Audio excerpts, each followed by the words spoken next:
What's going on? We're back, about to start working on the truck again. But before I get started on the truck, there is something that I noticed after taking the turbo out and everything after I made the last video.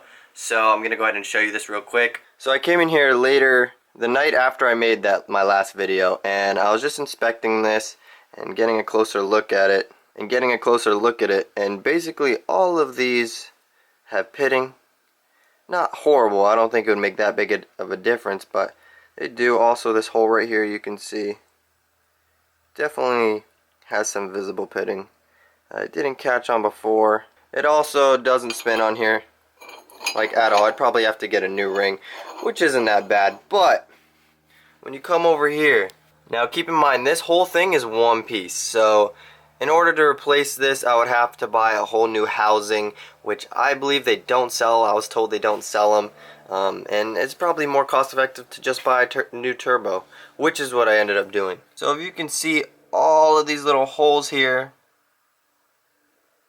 that just happens from normal wear and tear.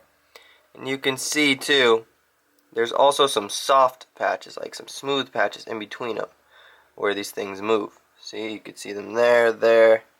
It's very, very clear. So if I grab one of these vanes here, put it on,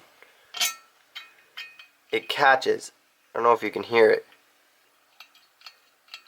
You can hear it, right? So that's the main thing. None of these holes really matter unless it catches, which it does.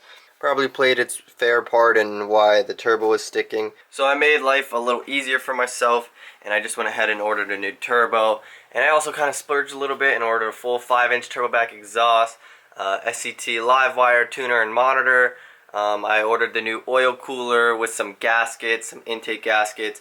I think I might have also decided not to even touch the heads. Like, just don't even worry about it, because honestly, the truck was driving good before. Can't be that bad. So I'm just gonna go ahead and fix the oil cooler, fix the, delete the EGR, put everything back together. Got that new turbo, do the exhaust, do a new air filter, tune it up, and then I can monitor it and make sure it's running good. And absolute worst case scenario, still leaking. Oh, I also got a new degas bottle cap, like some nice Sinister diesel one. That's supposed to be pretty good. But worst case scenario, if it's still doing that, then I guess we'll play from there. We'll play it by ear. So that's a new game plan now, though. Try to get this sucker back up and running. The turbo won't come in for another 10 days, so it's still gonna be down for a little bit. But today, main focus is keep tearing down the truck. So first things off, we have to drain all the coolant, which I should have done. What I should have done before I started any of this is flush the coolant a couple times. I'm dumb, I didn't do that. Like I said, I don't know what I'm doing. I'm just kind of, trying stuff. But whatever, regardless, I'm going to drain all of this coolant out. But we got a lot of stuff to do today, so let's get to work. So I just undid this bottom hose from the radiator up here. Drained the coolant out. It went everywhere. Look at all this crap. That's not okay. And that's not dirt that's coming out right now. Look at that. Oh my gosh. Alright, now we're taking this hose off. So let's see, we got this 1/2-inch PVC. Should fit in here perfectly. See, that's perfect.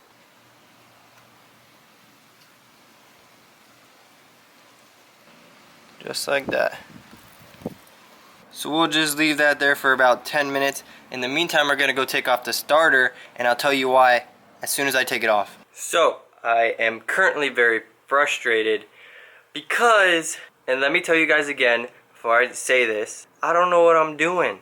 We're learning as we go. So I said I was gonna go pull the starter off. So I got under there, started taking some bolts off, and I pulled the starter apart instead of off. 99.9% sure that wasn't supposed to happen. So now I have to figure out how to take the whole starter off, see if I can fix what I messed up, and then if not, I have to buy a new starter. And that's if I can get the starter off, because I don't know what I'm doing. Alright, so I got the starter out, and what I was saying before, I removed the wrong bolts. There's these 2 long bolts that like hold the starter together, and you're definitely not supposed to touch them, and I definitely touched them. And the bolts I needed to take out were 1, 2, 3. So I ended up getting those out, pain in the butt to get out. Worst thing ever. I never want to do this again. Alright, so it's a new day. We're doing the coolant flush. Finally. You can already see that I unplugged one side. So basically, I'm not going to be able to show you everything, but the block is right behind, this is the diff right here in the front. The block is right behind that, and there's 2 bolts on each side. Those are drain bolts. So you can see some water dripping down here. That's because I pulled this one, the driver's side one. So now I'm going to go to the other side and pull that one. And then we can take my cool little thing that I made, and we're going to plug it in here, right into this tube. We'll get some water running, flush out the whole system as best as we can, and then we can continue on with our work.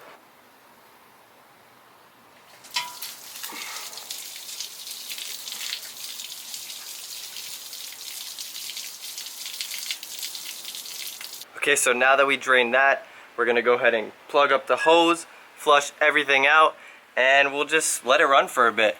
And excuse my hair, and I'm a mess right now. I just woke up, but couldn't wait to just get this done. It's sort of like something's just sitting there, you know, like can't do anything else until I do this. So I just woke up, came out here, started getting to work. Alright, so I don't know if I'm doing this correct, but basically we got a hose. It's gonna pump water into here, a little thing I made, into this is the heater hose, and then we took the cap off over here, and I'm gonna take these off too so water could shoot out from every which, or maybe actually I'll hook those up back real quick. This bottom hose is unplugged, so that can all drain out. Those 2 block hoses, or the 2 block drain bolts, are unbolted, so we should have maximum flowage. Alright, I just reconnect these hoses real quick so I can get some good flowage, and we're gonna turn on the hose right now. Alright, we got some dripping from the block back there. Obviously this main hose, and then the block back there is dripping. Nothing's coming out of here.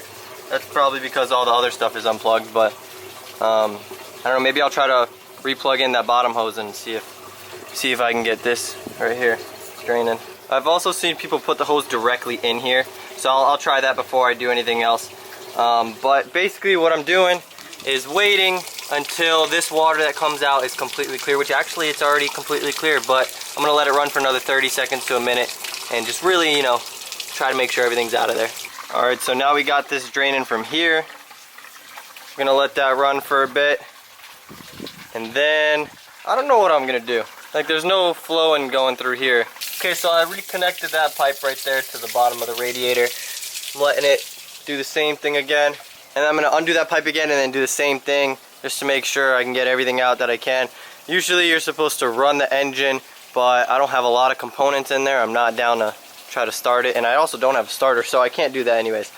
Alright, I just unplugged this hose again, and when I unplugged it, the hose was off, by the way, but when I unplugged it, a bunch of water fell out from the radiator, and it was clear, so that looks good to me.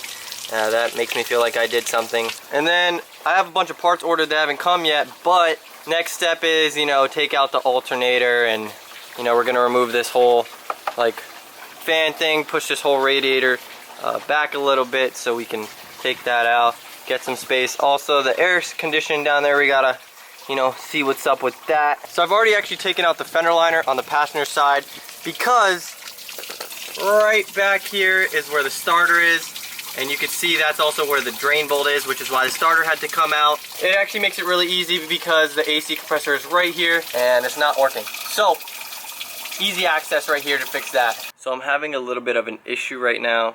I ended up disconnecting the top hose from the radiator and straight up sticking the hose in there and trying to blow everything out of it, but there's still oil leaking from the bottom of the radiator.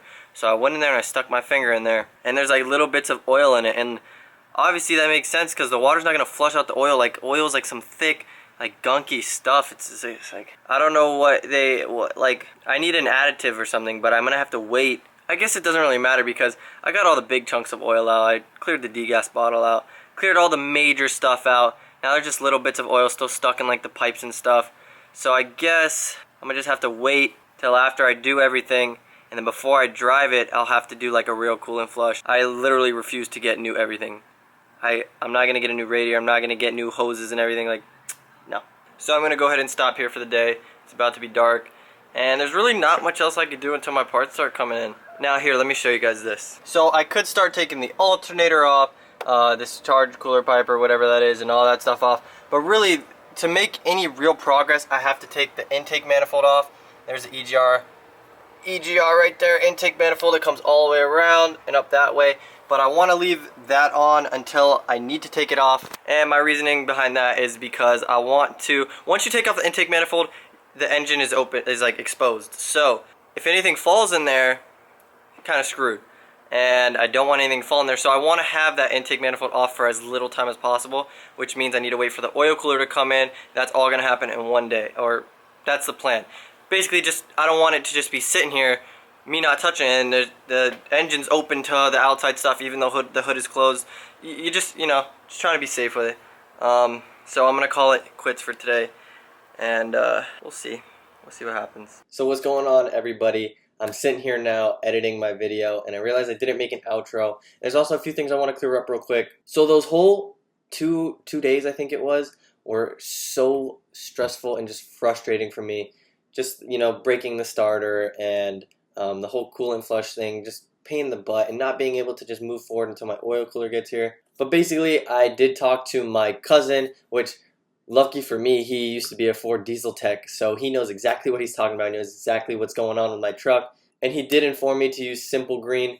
You know, once the truck's back together, you put 2 gallons of Simple Green, fill the rest up with water, you know, run it for a few hours, drain it, do that a couple more times, and I should be good to go. I shouldn't have to replace any like, you know, coolant, you know, tubes or whatever. There is one tube at the top that's a little soft, but I'm not going to worry about that right now. I already ordered a new starter. It's on its way. Parts are starting to come in now. I have a ton of parts here. It's like 5 or 6 days after I made that video, so a lot has changed. I have tons of parts sitting in the garage. I'm actually working on something outside right now, but you guys are going to have to wait to see what's going on. But now we're getting into the fun stuff, you know? Like, once the oil cooler is done, we're getting back into the fun stuff. New turbo is sitting in the garage right now. It's looking real nice. We also have, you know, the exhaust sitting there in the garage. It's gonna be great, but I don't want to give too much away, so I'm just gonna close off the video now before I just ruin everything. Thank you so much for watching. I've been having a ton of positive feedback from you guys, and I am just so thankful. I love doing this. It's so much fun, and I just really like where this is going. I'm so excited for the future. And on that note, I'm gonna close this out. Thank you so much for watching, and I'll see you guys later. Peace. Why they wanna be me? It's not what it seems. Running to the bank, putting wet on my Achilles. We been thumbing blue faces like they Washingtons. On a run from MIA up to Washington.